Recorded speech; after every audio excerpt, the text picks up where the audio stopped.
and his title is A Rose That Grew from the Concrete. A Rose That Grew from the Concrete, Isaiah Marshall.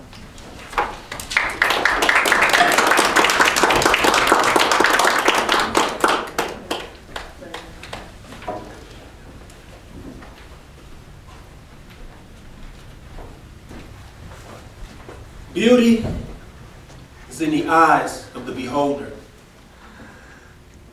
So behold her. Get to know her. She is to life as breath is to lungs. She is to darkness as light is to sun. Beautiful. Mrs. Chairperson, fellow Toastmasters, welcome guests. Like a rose, the struggle of life begins at the beginning of life. It begins as a seed that blossoms to something beautiful, but not without pain, not without struggles. Like this flower, when you climb the stem to get to the rose, you must first go through the thorns.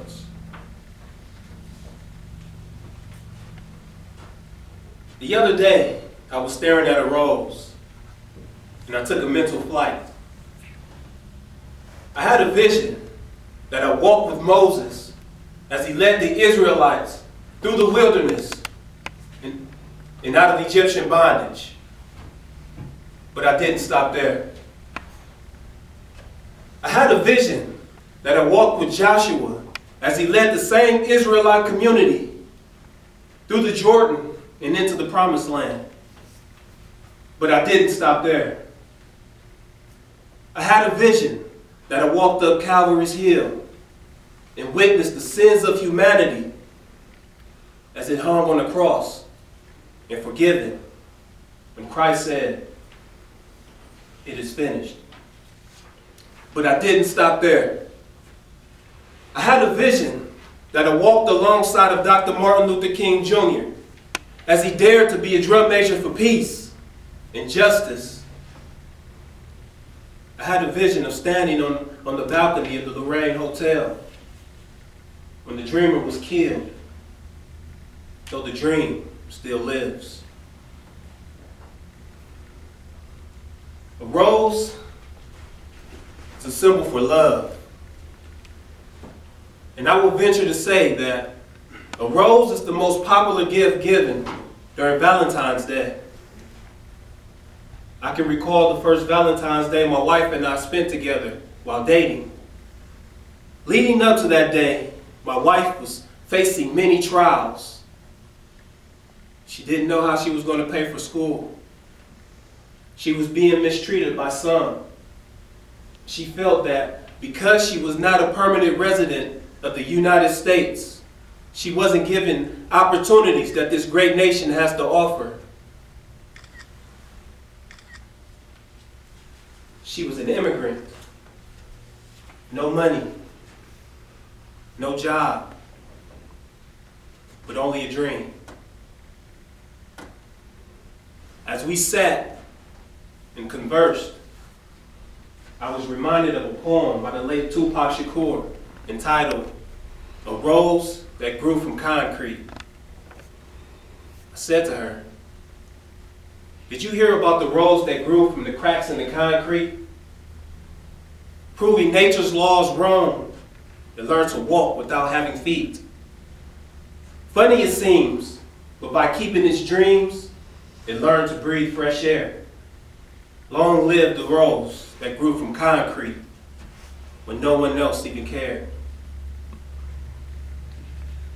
The words of the late Tupac Shakur shows us that the rose is very significant. Because as we all can attest, life can be difficult. This world can be ugly. This world can be a dark and lonely place. But the rose adds beauty and light. The rose is resilient, and against all odds, it's when the rose thrives. The rose encourages us that beautiful things are birthed in the midst of thorns, in the midst of weeds, and in the midst of the cracks in the concrete. Struggle seems all too common for many of us. It is our common denominator.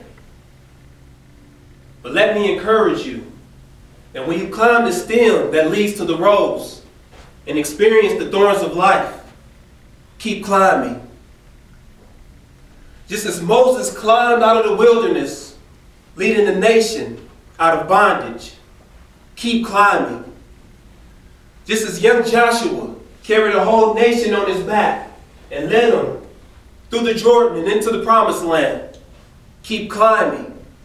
Just as Jesus climbed up Calvary's hill and bore the sins of the world, keep climbing. And just as Dr. Martin Luther King Jr., in the midst of chaos, climbed to the mountaintop and witnessed a divided nation finally united in love, keep climbing. Just as I, an inner city kid from Detroit, Michigan, went against all odds and became a first-generation college graduate. But I didn't stop there. I continued to climb until I reached the rose. Mr. Chair.